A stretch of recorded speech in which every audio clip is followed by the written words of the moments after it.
नमस्कार मोर आ गोटे वीडियो रे आपण मन को बहुत बहुत स्वागत। तो आशा करछे आपण माने समस्त भलर थिबे। मु भी पूरा पूरी भलर अछि।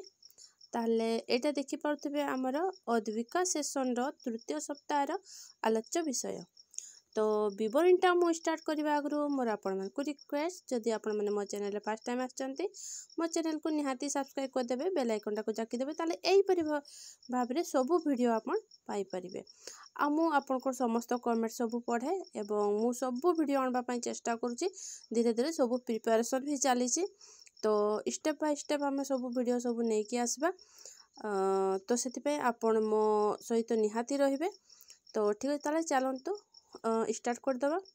एटा देखंतु अद्यता 17/2/2024 तारीख दिबा 1 घटिका समय रे अंगनवाड़ी केन्द्र बड़भुंडू ठारे ग्रामर समस्त किशोरी बालिका, आशा दीदी, एनएम दीदी, एसएचजी मेंबर मानू नहीं साप्ताहिक अद्विका बैठक अनुष्ठित होइथिला।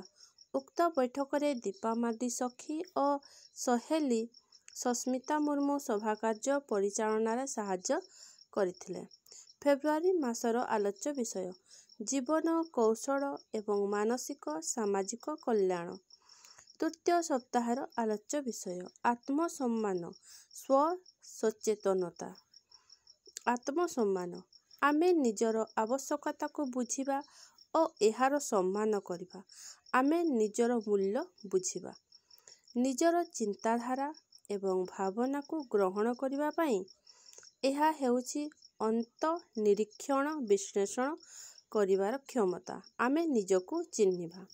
स्व सचेतनता आमको आमर चरित्र, इच्छा, पसंद नापसंद एवं आमर शक्ति एवं दुर्बलता को जणाई थाए। आमे कौनसी कारण जोगु चापग्रस्त किबा चाप अनुभव करिथाउ, सेतेबेले स्व सचेतन रो विकास आमको एगुडी को चिन्हाइबारे साहाय्य करिथाए।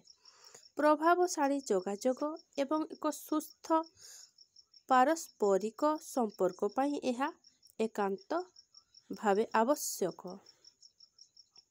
आत्मसम्मान कहिले आमे बुझू जे आमे निजको केते भलो पाऊ, निजर इच्छा निजर निष्पत्ति को निजे सम्मान देवा, निजर पसंद उपरे अटल रहिबा। सभा शेषरे समस्त किशोरी बालिका मानकु IFF बटिका बंटन करागला और सभा भंग करागला। तो यही भाव में मु लिखी। एथर परसेंटेजटा बहुत छोट होइछि। तो एथर जदि आपण आहरी किछि बेसी ऐड करबा पई चाहछन्ती तो निहाती करिवे। ठीक अछि, ताले रहुछि, देखा मोर नेक्स्ट वीडियो रे।